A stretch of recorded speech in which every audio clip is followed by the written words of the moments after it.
साहब, सबसे पहले तो बड़ा सादा सा सवाल है। वो मुलाकात जो आज से 2 रोज पहले होनी थी, आज हो रही है। परवेज इलाही साहब जमान पार्क में इमरान खान से मुलाकात के लिए पहुंचे। मोनिस इलाही और हुसैन इलाही भी उनके साथ मौजूद थे। जो मुलाकात 2 रोज पहले हो रही थी वो तात्तुल का शिकार क्यों हुई, आज क्यों करना पड़ी? नहीं, ये देखें, ये खबरें चलती रहती हैं और मफरूज़ों पे खबरें जो है उनका नतीजा ऐसे ही निकलता है। जो प्रोग्राम तय हुआ है उसके मुताबिक आज मुलाकात हो रही है। उससे पहले वो एक जिस दिन सब मीडिया ये कह रहा था कि जी आज मुलाकात होगी, उस दिन तो वो इस्लामाबाद में थे और रावलपिंडी में GHQ में जो तकरीब थी उसमें वो शामिल थे और वो ज़ाहिर है एज चीफ मिनिस्टर वहाँ पे मौजूदगी नहायत अहम थी और वो कौमी फरीज़ा था।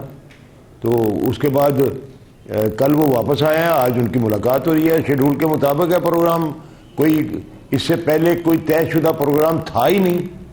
आगा साहब, ये तो आप कह रहे हैं कि तयशुदा प्रोग्राम नहीं था, लेकिन एक क्लैरिफिकेशन और भी आई कि जिसके मुताबिक क्योंकि मोनिस इलाही साहब पाकिस्तान में नहीं थे इसलिए मुलाकात 2 रोज पहले नहीं हुई। आप तो बता रहे हैं कि चौधरी परवेज इलाही साहब इस्लामाबाद में मुनक़िदा तकरीब में मौजूद थे, वो चेंज ऑफ कमांड वाली, लेकिन उधर ये भी पेश किया गया कि क्योंकि मोनिस इलाही उस दिन नहीं थे इसलिए मुलाकात आज हो रही है।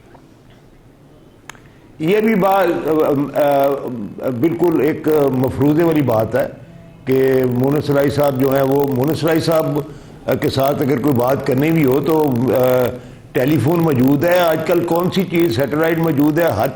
हर किस्म की गुफ्तगू अगर किसी अपना वजह से कोई आम टेलीफोन पे बात ना करना चाहे तो उनको उसके पास वेबसाइट वो व्हाट्सएप मौजूद है, स्काइप मौजूद है और सैटेलाइट टेलीफोन मौजूद होते हैं। ये तो हमें फजूल सी बातें हैं। जो आज तय मुलाकात हुई उसके ऊपर मुलाकात हो रही है। मेरे से ज्यादा कोई ऑथेंटिकेशन है इस पार्टी के अंदर किसी की? ठीक, आगा साहब आप तरदीद करते हैं ऐसी खबरों की कि 2 रोज पहले कोई मुलाकात स्केड्यूल्ड थी।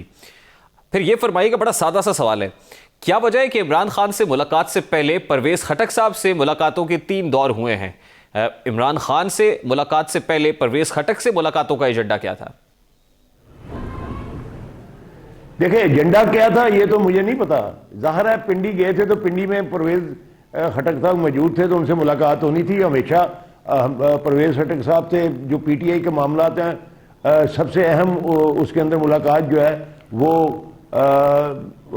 परवेज खटक साहब से ही होती है और या असद उमर साहब से होती है। ये तो रूटीन की मुलाकातें हैं। ये जाहिर है कि उस दिन वो खबर बन गई क्योंकि ये कहा जा रहा था कि आज इमरान खान साहब से मुलाकात है, इसलिए परवेज खटक साहब से पिंडी में होंगे तो परवेज खटक साहब अगर पिंडी में होंगे तो मुलाकात जरूर होगी। आगा साहब, राब्ताकारी की जरूरत उस वक्त पेश आती है जब कोई डेडलॉक होता है। ठीक है, अलायंस है, लेकिन चौधरी परवेज इलाही साहब chief minister, chief executive of the province है।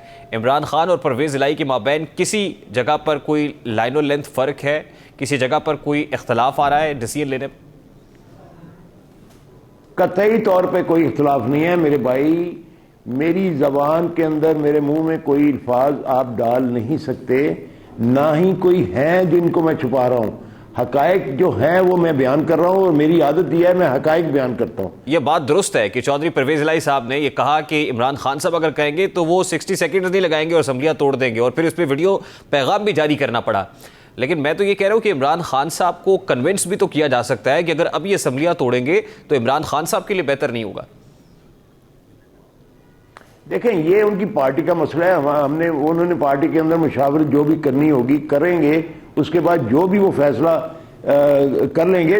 हमारे नजदीक तो उन्होंने अपना फैसला जो है स्टेज के ऊपर रावलपिंडी में सुना दिया था। अब उन्होंने टाइम देना है, कब देते हैं, किस वक्त देते हैं, क्या तयन करते हैं, उनके अपनी पार्टी के अंदर क्या मुशावरत होती है। उसके बाद चौधरी परवेज इलाही साहब के साथ अगर वो मुशावरत करेंगे तो वो भी मेरे ख्याल में वो बनती है, करेंगे और टाइम जो है वो बता देंगे। ये फैसला तो हो चुका है कि असम्बलियां तोड़नी है, इसमें तो कोई वहां वाली बात ही नहीं है। और चौधरी परवेज इलाही ने कह दिया कि जब इमरान खान साहब कहेंगे आधा मिनट नहीं लगाऊंगा। इसके बाद इबाम कोई नहीं रह गया। बस एक बात जो कि खुद PTI की तरफ से आ रही है कि टाइम जो है अब उसके ऊपर मुशावरत उनकी पार्टी के अंदर हो रही है। उसके बाद अगर कोई मुशावरत की जरूरत हमारे साथ पड़ेगी तो चौधरी परवेज इलाही साहब और मोनिस इलाही साहब से वो मुशावरत कर लेंगे। और उनका एतमाद चौधरी परवेज लाई साहब के ऊपर भी और उससे बढ़ के चौधरी मोहम्मद सलाई साहब के ऊपर मौजूद है। वो खुद अपनी जबान से बारहा कह चुके हैं।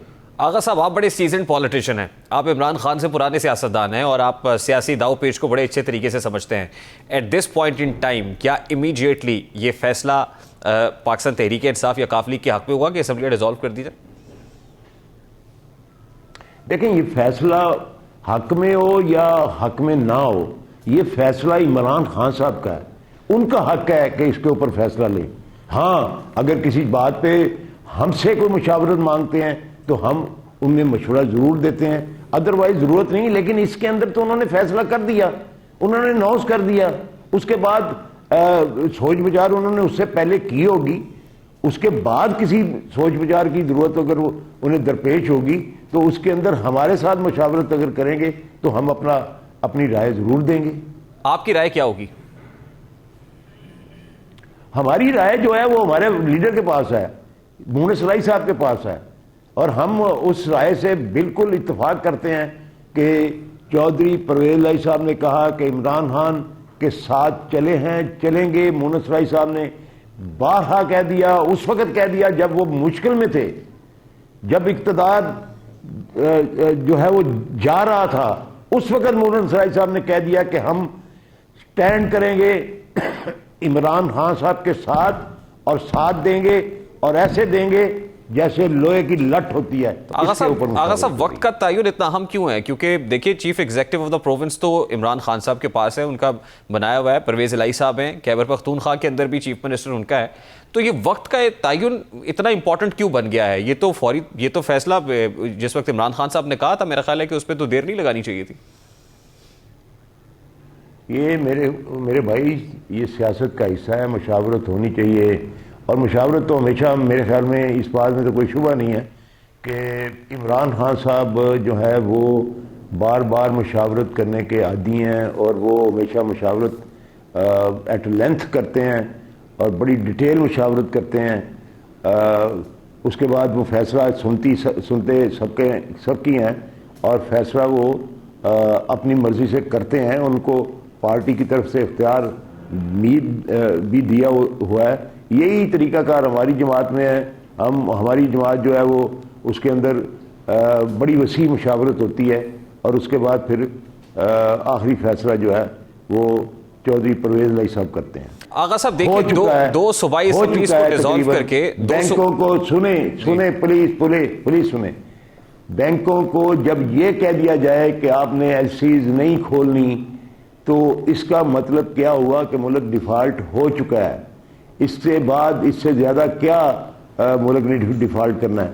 जब बैंकों को एलसीज खोलने, इंपोर्ट करने की इजाजत नहीं है तो मुल्क तो दिवालिया हो चुका है।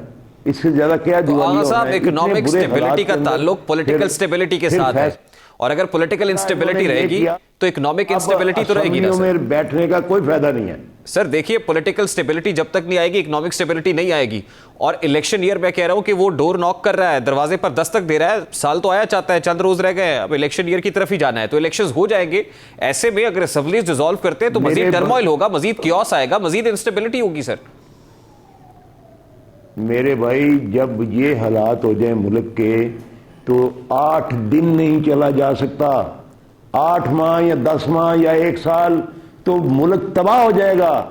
आपको पता ही नहीं है, मुआशियात जो है जिस मुल्क की इस नहज पे पहुंच जाए, इकोनॉमी का ये हाल हो जाए, और अगर इंपोर्ट करनी बंद कर दी जाए, ऑफिशियली स्टेट बैंक कह दे बैंकों को कि आप डॉलर बाजार से खरीद के एलसीज खोल सकते हैं, हमारे पास जो है वो डॉलर नहीं है, तो इसका क्या मतलब हुआ कि मुल्क चल सकेगा? यानी इंडस्ट्री जिसके लिए रॉ मटेरियल इंपोर्ट करना था वो बंद हो जाए, इंडस्ट्री सारी बर्बाद हो जाएगी, लोग बेकार हो जाएंगे।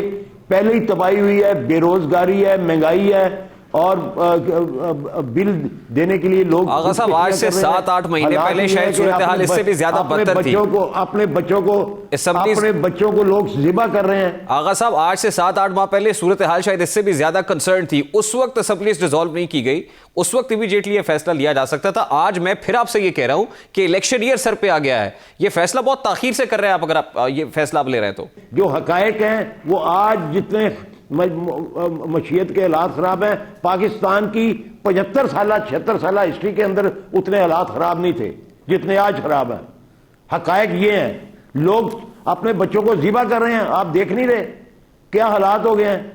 इन हालात में अब 8 माह इंतजार किया जा सकता है या 10 माह इंतजार किया जा सकता है? मैं यही तो कह रहा हूं सर कि 8-10 महीने पाकिस्तान तहरीक-ए-इंसाफ की तरफ से इंतजार क्यों किया गया? उस वक्त सूबाई असेंबलियां डिसॉल्व करते, इलेक्शंस पर मजबूर करते हुकूमत को, जो आज कर रहे हैं। किया गया, कोई इंतजार नहीं किया गया, इंतजार नहीं किया गया। तहरीक चल रही थी, तहरीक भी चल रही थी और बैकडोर चैनल भी चल रहा था। बड़े जलसे। आज जब मुशावरत हो रही है तारीख के लिए, तो क्या उसके पीछे भी कोई बैकडोर चैनल चल रहा है आगा साहब? ये आपसे ज्यादा किसी को नहीं पता होगा। 24 वाले जितने अवेयर हैं इस मामले में, और कोई चैनल लगा नहीं है इतना। आगा साहब, हुकूमत में आप हैं, पाकिस्तान तहरीक इंसाफ के साथ सेनेट में आप बैठे हुए हैं, आपसे ज्यादा अवेयर कौन हो सकता है सर? मेरे भाई किसी वजह से कह रहा हूं ना, मेरी भी इंफॉर्मेशन है, इसी वजह से मैं मुसद्दका बात कर रहा हूं, कोई गैर मुसद्दका बात नहीं कर रहा। चलिए आगा साहब, मैं आपकी इंफॉर्मेशन के ऊपर फिंगर पॉइंटिंग नहीं करता, लेकिन मेरा काम तो सवाल उठाना है।